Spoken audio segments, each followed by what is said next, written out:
change artist. We had to do that pretty quickly. Appreciate your patience. So if you would like, the QR code for the presentation is on the screen.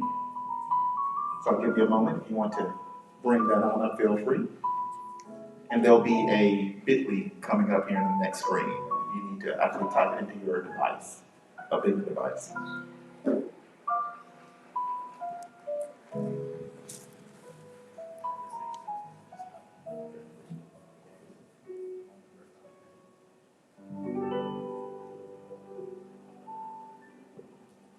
About everybody's there.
Well, good afternoon.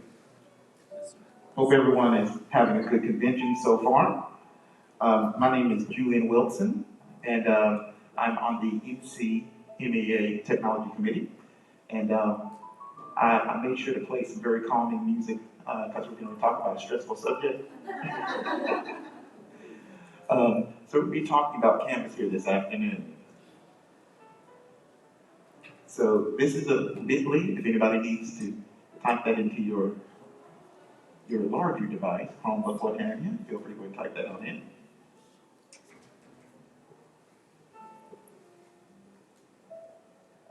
And as you're typing, these people typing, how many folks have in your school district, they mandated everybody use Canvas?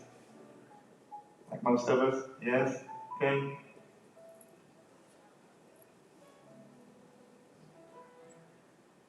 Okay, well, there's my contact info. You have the slides, you have that, you can always reach out, or, we can commiserate, or you can ask questions, or if anything occurs to you, because I always tell my kids the smartest person in the room is in the room.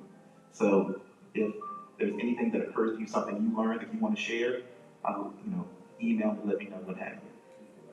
Sure can go back one, yes sir, sure can.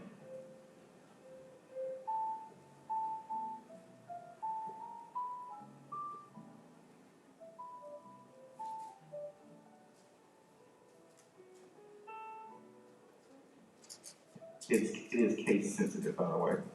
Yeah, it's case sensitive. Yeah, so it's got to be capital NCMEA, capital C for Canvas, and then lowercase, the rest of it. So if you have a problem, that would be what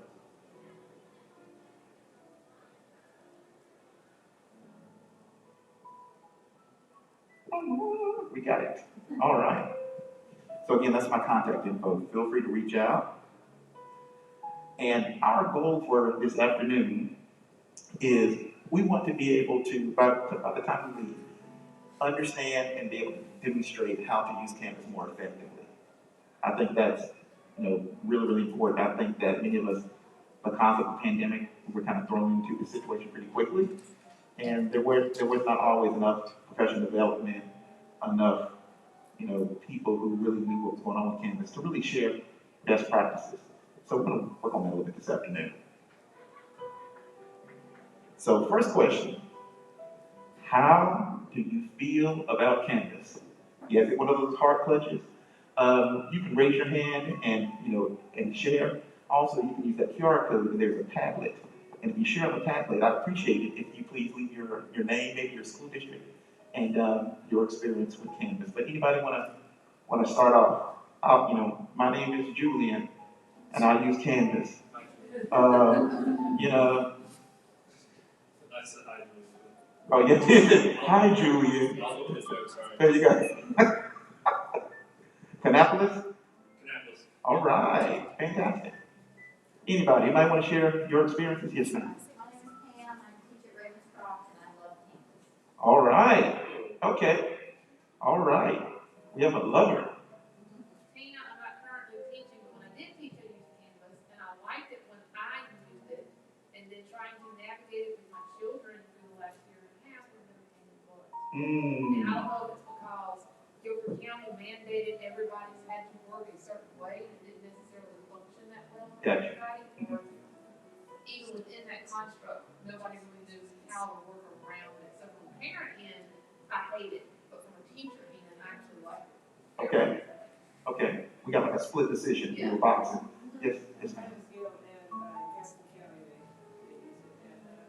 You Gaston County? Yeah. I'm Gaston County. It seems like there's quite a few steps.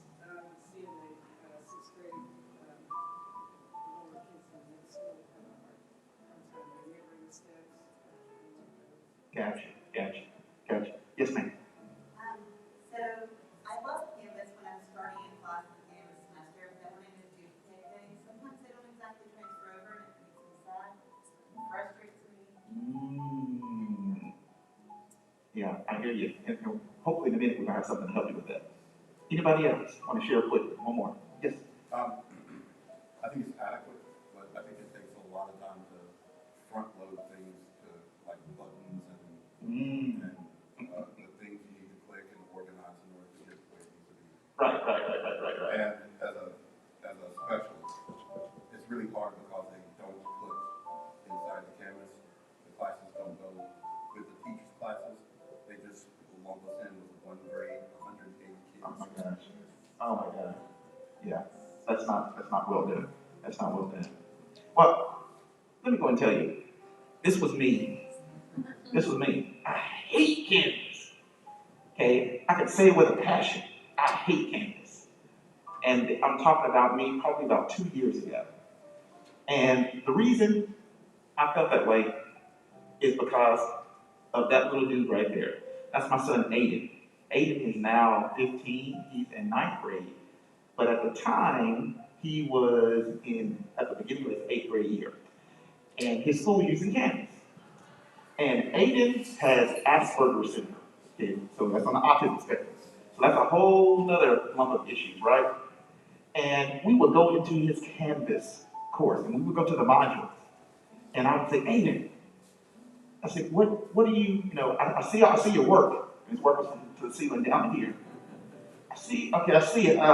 Son, what have you done so far? He said, I don't know. I was like, oh gosh. So we start clicking buttons. Start the first one, it's going down the list, seeing what he had completed, turned in, and what was still yet to be done. He's going down the list.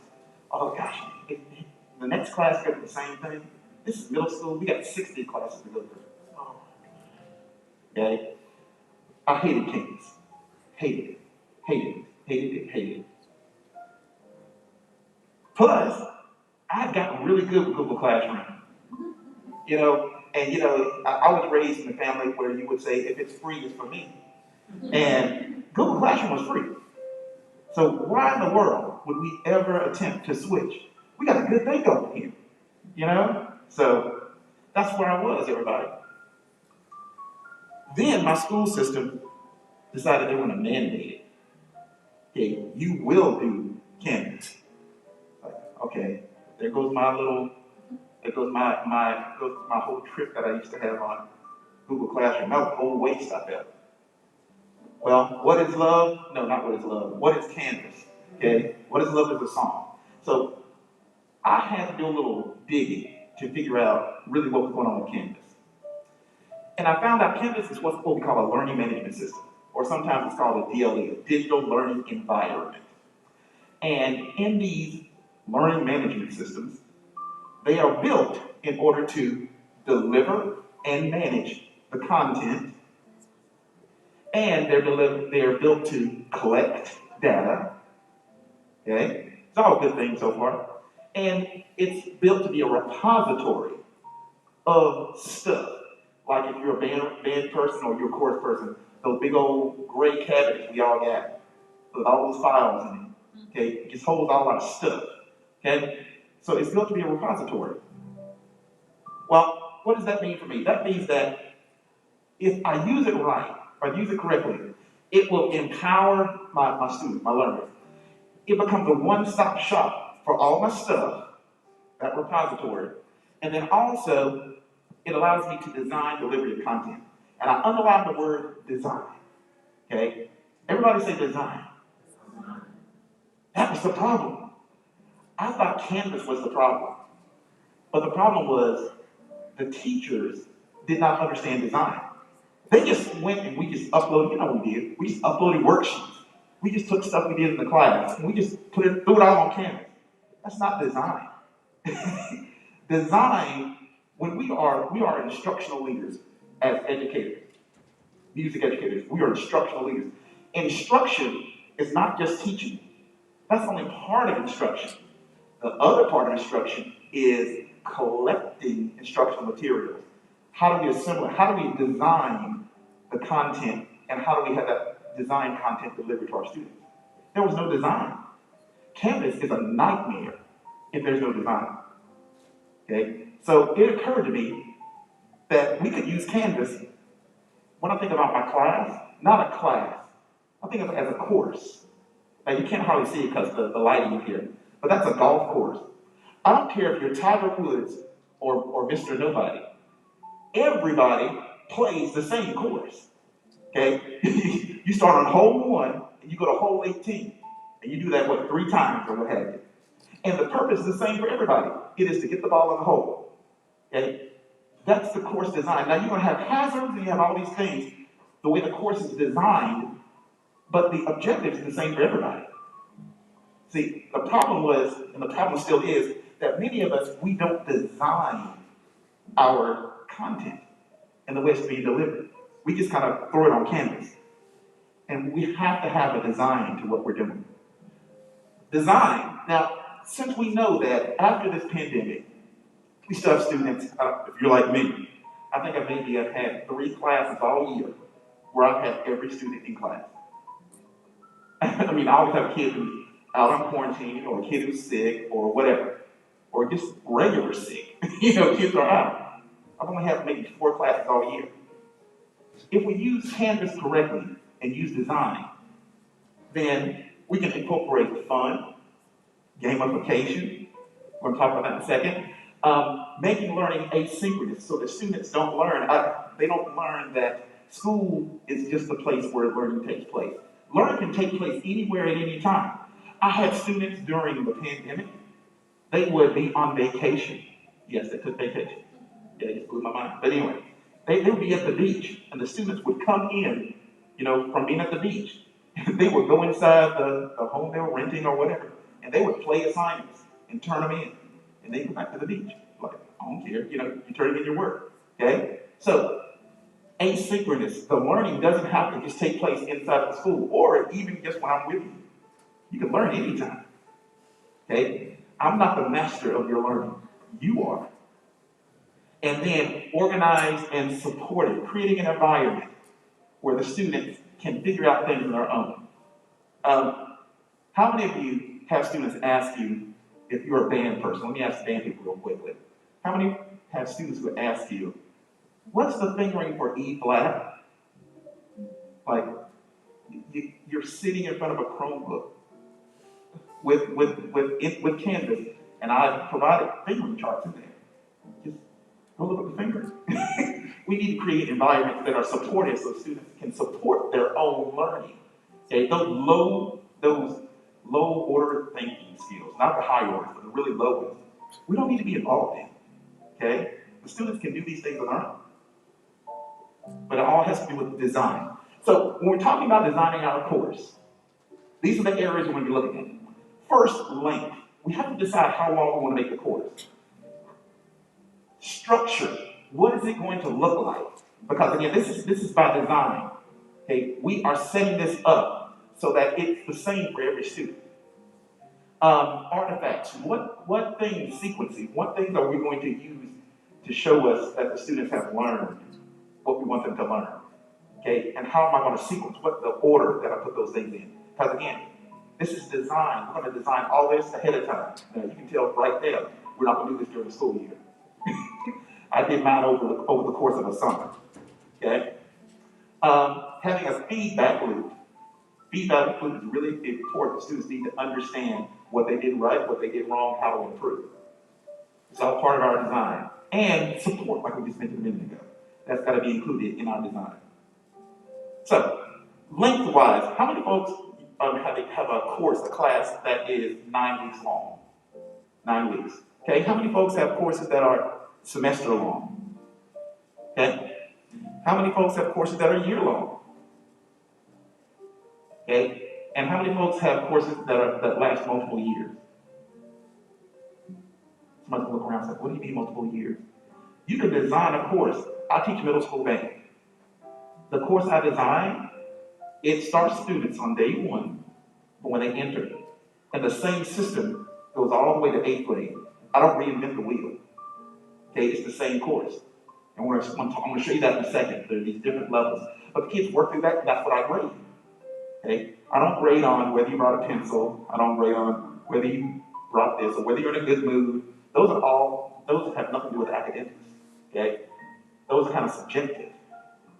I'm grading you on what you have demonstrated. Okay? And when I'm sitting in a parent conference, it is really easy to explain what the kids know and what they don't know, and why they achieve the grade when I'm doing it just on academics. Behavior-wise, we have like behavior management systems and things we use, but academics. So, this is an example of a course design.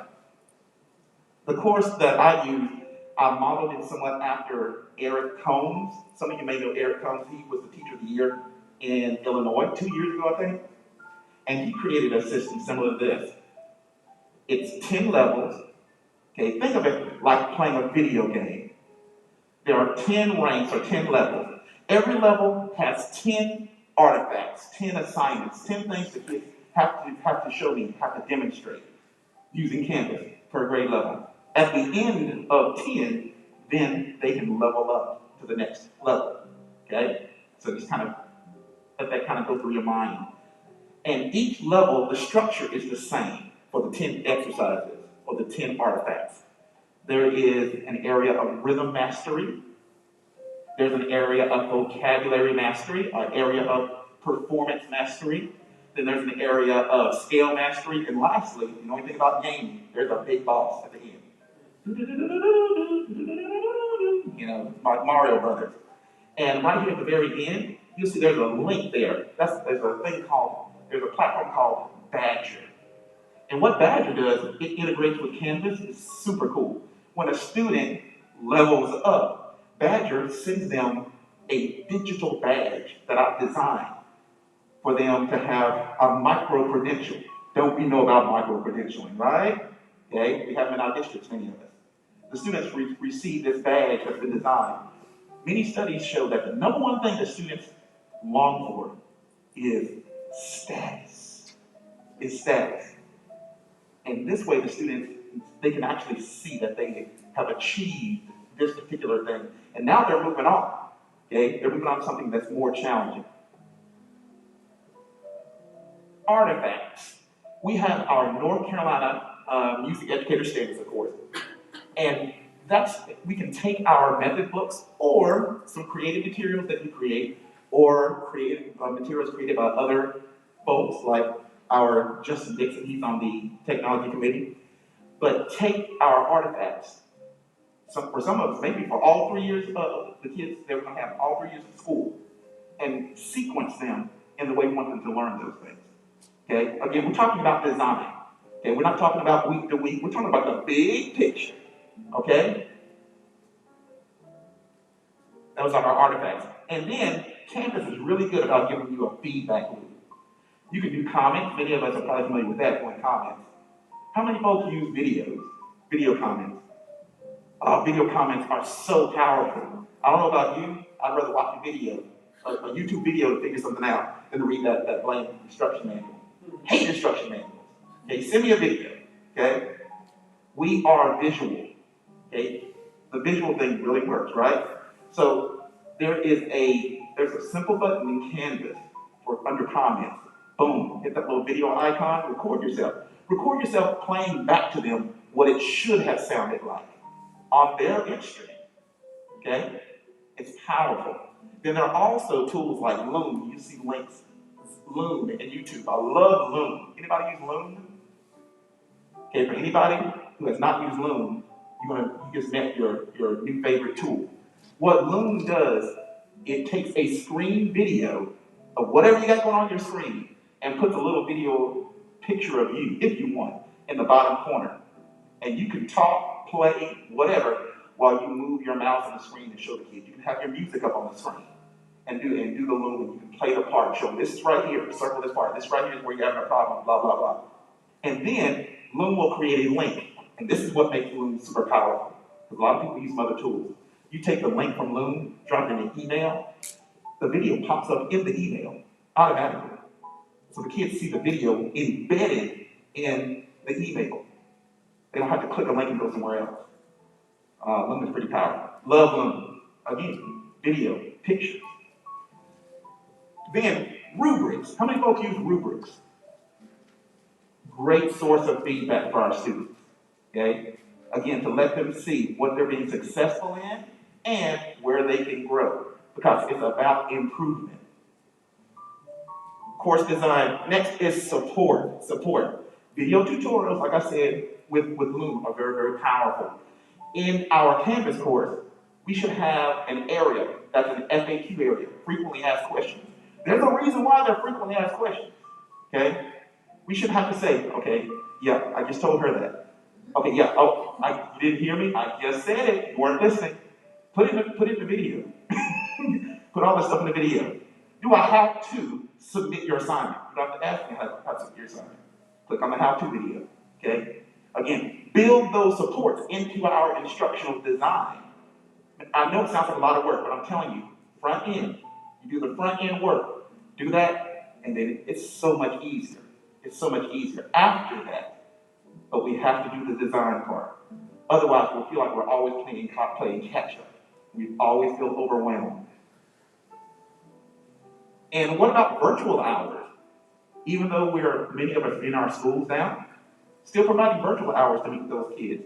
Again, support, support, support. So in order to make all this happen, you have to do the design first. Let me say that first. Everything I just talked about a few moments ago, we have to do those things first. What we have tried to do is we have tried to do all of that and learn Canvas at the same time. And that is tough. That is tough. Okay, we have to separate the two. Do the design. Hey, take out a piece of paper. Okay, it's important for my beginners to know Okay, now pick up this exercise. Pick up the exercise. Pick up the exercise. And I'm a firm believer in mastery-based instruction. I don't know about anybody else. My students know that it's okay if you make a mistake. We all make mistakes.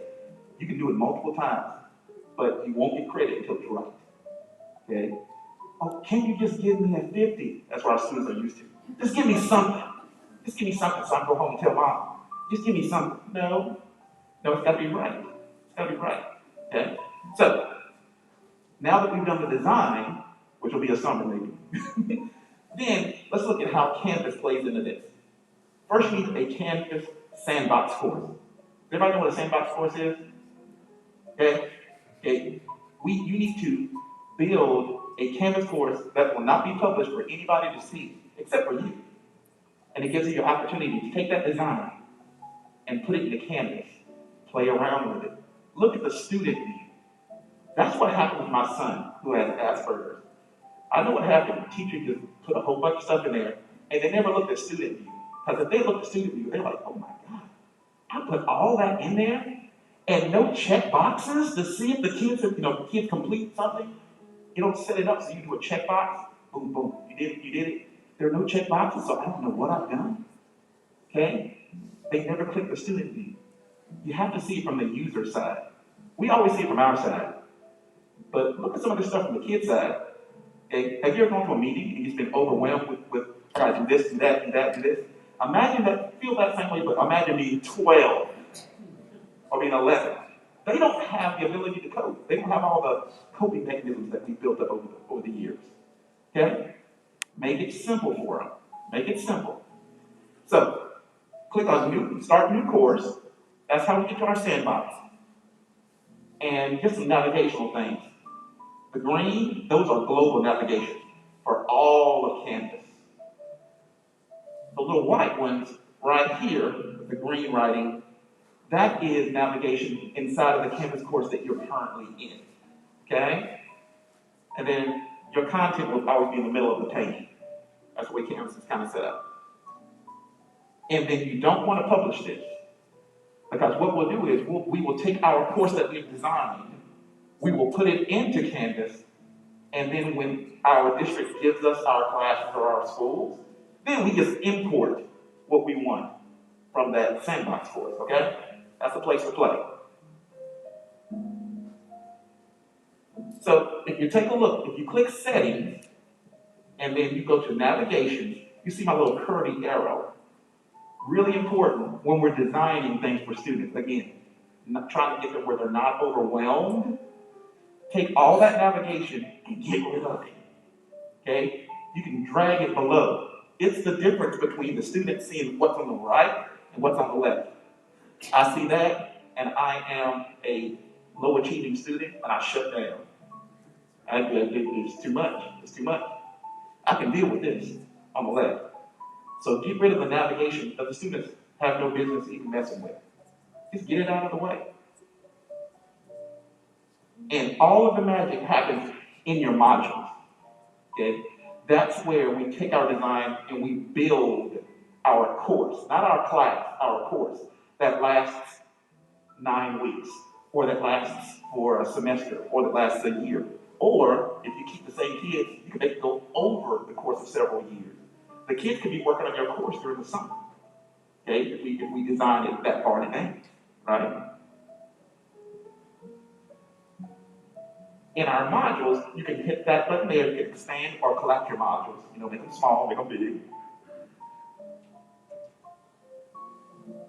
Right here, you can view the progress of any student. Again, that's what Canvas does. It collects that data, lets you see it.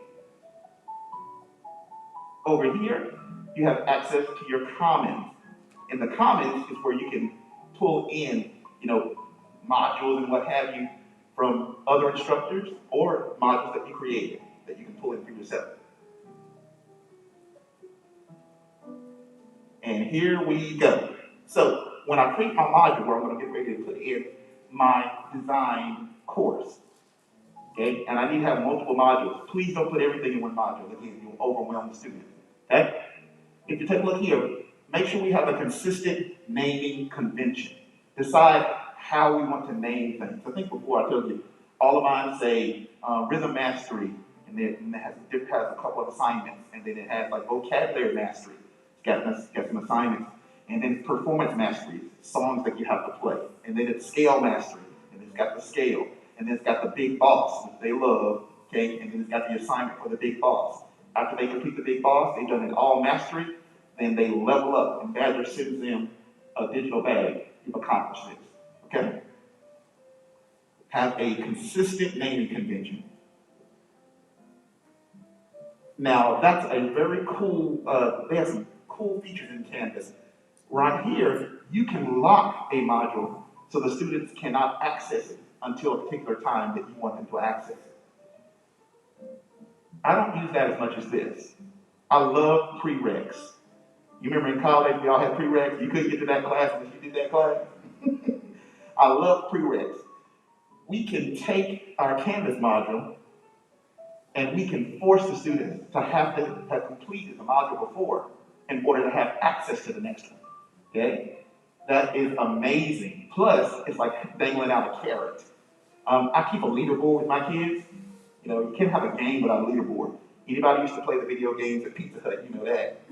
Okay, over in the corner, you over in your parents' eating. Everybody wants to be on the leaderboard. It creates a good type of competition among the kids, and they love it. They love it. It's a game. Again, gamification. There's a lady who wrote a book, Jane McGonigal. She talked about, her book was Reality is Broken. And that's what it was called. She talked about why everybody plays games, especially 40-year-old men and up, more than teenagers. It's because a sense of this is important. Even though it's not real, I'm saving the world. Okay? We have to get them to feel that it's important. Okay? And making it gamified, putting a little something on it, putting a leaderboard, all that gets the kids fired up. So this is inside of the module. You can see right here, I have a prereq on this one. This is module 2. Okay? I call it rank 2. But you can't get to rank 2 unless you completed rank 1.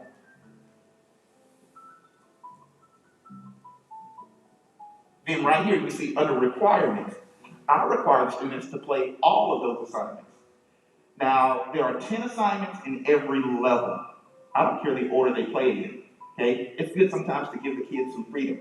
Give them some choice. Okay? So I tell them, I don't care what order you're doing it in, but again, it's got to be mastery level work. You have to show mastery of it. That way, when I sit down and have those conversations, I can say, if you completed rank 1, I know you have mastered clapping and counting, half notes, whole notes, quarter notes, and eighth notes. 80 beats a minute. I know that you're competent to play these particular. I know exactly where you are if you show mastery. Now you see underneath it says students must move through these requirements in a sequential order. Maybe for your course, you want them to go from A to B to C straight through. That's fine. So you can click that other button and it will force them to go through those assignments in that order. They can click on the assignments all day long. You will not open. They have to do them in order. It's your design. It's your design. Now that plus button in the corner, that will open up these different types of things that you can put into your module. Okay, you did the design, right? So these are the different types of activities that you can put into those modules. You have assignments. You have quizzes. I use quizzes too, but I put the arrow by the ones I use the most. I use assignments, pages, and the text header the most. I love the text header because it gives the kids information about where they are in that particular module, what this is all about. Sometimes I'll use I can statements. I will put it into the text headers so the students will understand the objective. And then our assignments, right here at the top, those are hyperlinks. So if you ever need some video help, the top that has that. Whether you're doing assignments or whether you're doing pages, they all open up in a rich text editor like that, which looks really familiar. If any of us have used Google or any type of word processing, it looks very, very familiar. And you can see, the thing that makes it a little bit different is that you can import some cool things. You can import pictures. You can import like multimedia, video, what have you. You can bring things in from your Google Drive, which is really awesome. You can also bring in video.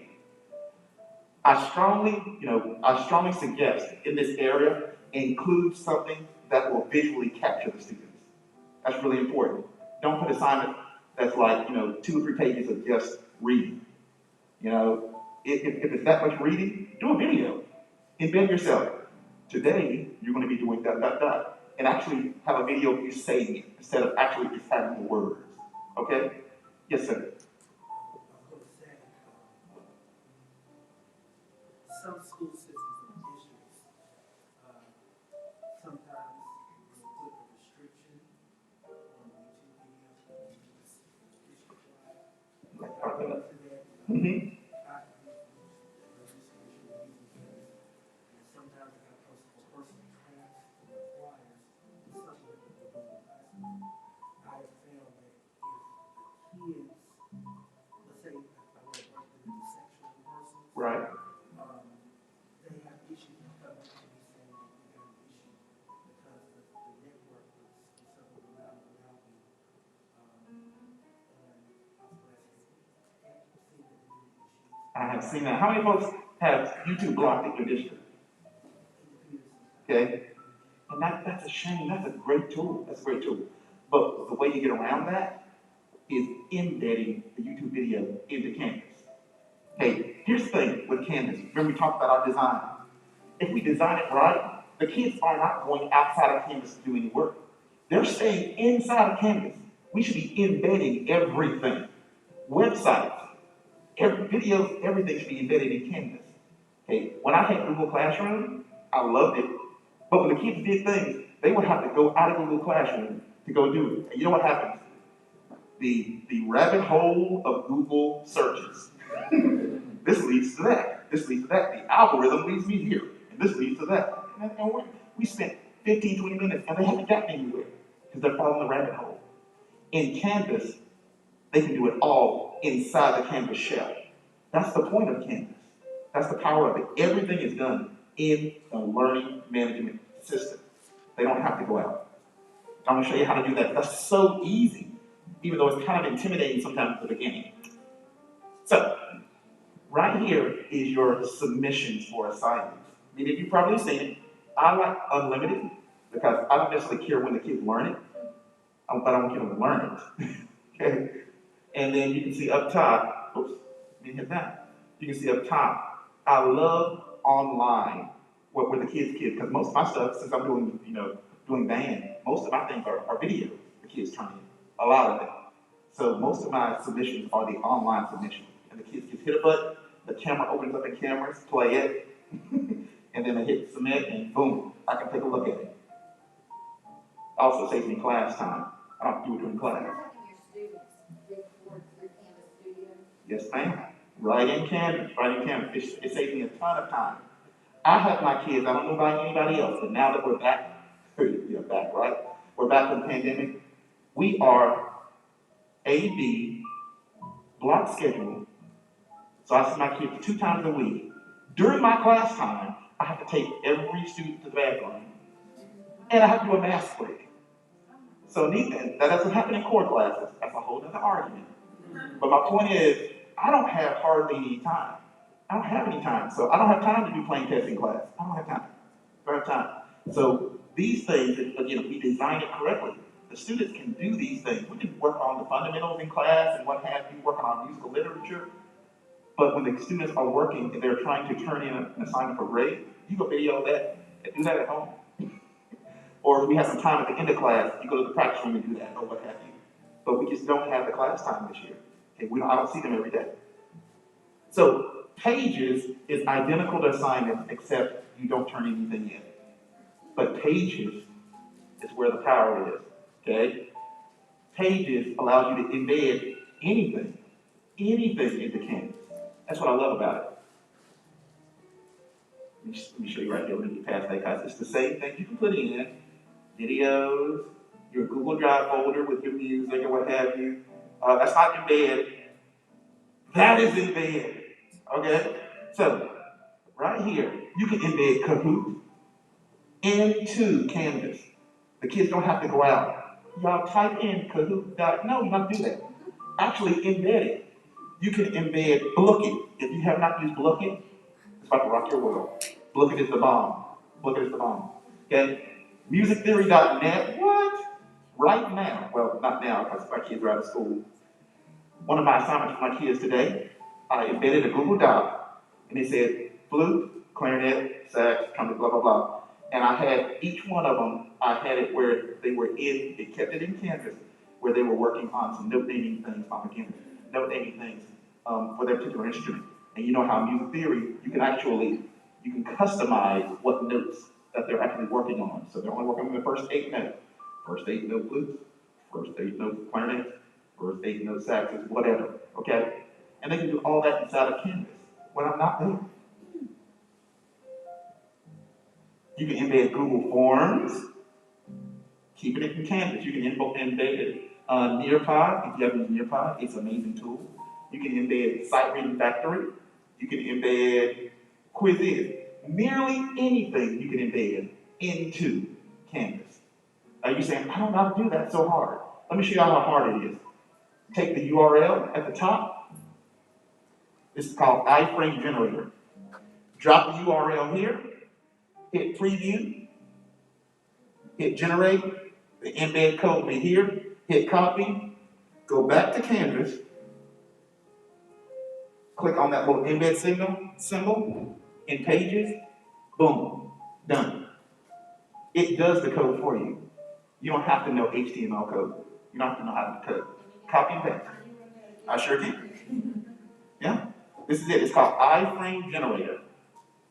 Iframe Generator. And that's linked, by the way, too. That's linked. So if you have a presentation, it's linked. Nearly any website you can put here, generate the code, copy it, put it in Canvas. The kids stay in Canvas 24/7. They never leave Canvas for anything. I will say I haven't yet Smart Music to work. Smart Music has some technical things that won't allow it to do it yet. They're supposed to have something, there was some kind of training on that if you talk to your administrator of technology, that you're supposed to be able to put that in Canvas for you. Yeah, my school district is working on it now, so Yeah, I'm I fingers haven't tried crossed. it Yeah, yeah, it's powerful.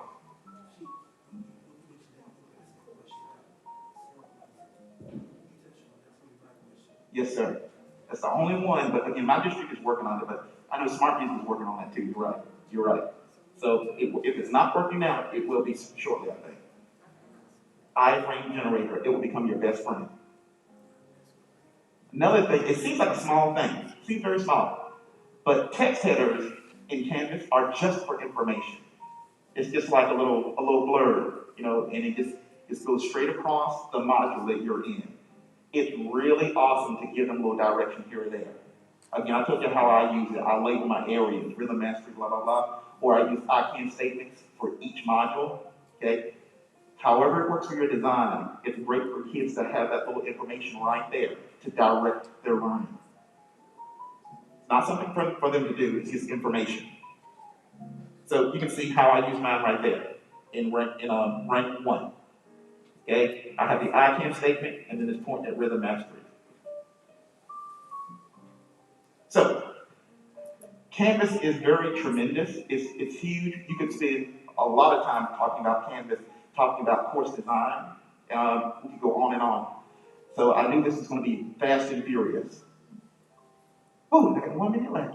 So with that said, here's a quick recap. Working on design is so crucial. That's why my son was struggling. That's why I was struggling to help him, because we didn't design, we just used Canvas as a dumping ground. So course design is extremely important. As instructional leaders, it's up to us to design a course that helps the student become successful. How do we judge if the student's successful? Student outcome. It's not how hard I teach. It's the outcome with the students. It's always about the outcome with the students. So we have to always look at things from their side. It's so important. And I learned that from my son. Length, structure, artifacts, sequencing them, feedback loop, and support. One more time. Length, structure, artifacts, feedback loop, and support, like the kid said. The director's already talking about one more time. If you need any extra help, feel free to reach out to me. There's also a YouTube playlist. If you don't use YouTube playlists, they are super powerful, and you can embed them in Canvas. So cleaning videos, how to clean the flute, how to clean the trumpet, how to clean it, create a playlist, and just embed it in Canvas. Again, that's part of our supportive environment that we're creating. The kids don't have to ask. It's right there. Watch the video. I've already done it for you. Okay? So definitely check out the setting and modules playlist. And I still need, boom! If you're looking for folks to follow, Mr. Matt Miller is really, really awesome. Canvas and really anything tech. But Matt Miller is awesome on Twitter if you're a Twitter person. And then there's a Canvas teachers group on Facebook, excuse me. They are great. They are great. If you have any questions, need any help, something, you'll find it in that group. Somebody knows. The smartest person in the room is the room. And last, we do have a survey up here. If you use your QR code, there is the link down there. And while you're surveying, we have some giveaways. So, the last time I had somebody helping me here, and I was drawing names. Since I don't have that person this time, I'm going to do it a little bit differently. So, in order to get the first giveaway, I'm going to ask people to guess my age. Guess my age. And I'm going to give it to the closest person. And any questions while I'm doing that? Any questions, thoughts, what have you? Let you guess.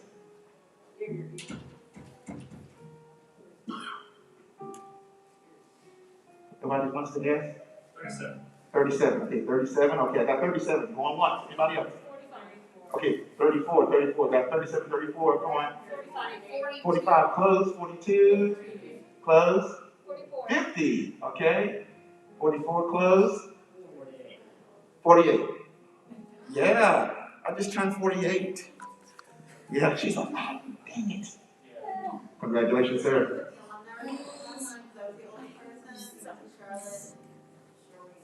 What's that? It helped me out a lot last night. Oh, lo siento. So, next one. Oh, I didn't mention my daughter. You guess my daughter's age, you get the next one. Okay? 12. Oh, 12. Okay. That must be like the average child age, 12. Every child is 12. Okay, not 12? No. 10. Yes, sir. All right. Again, I know that was fast. I know we were moving. But again, if there are any questions, yes, sir. Any questions? Anything? All hearts and minds are clear. Yes, sir.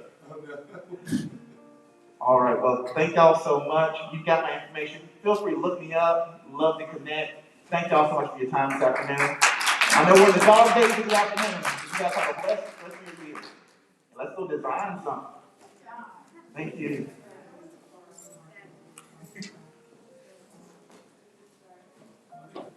That was pretty fast.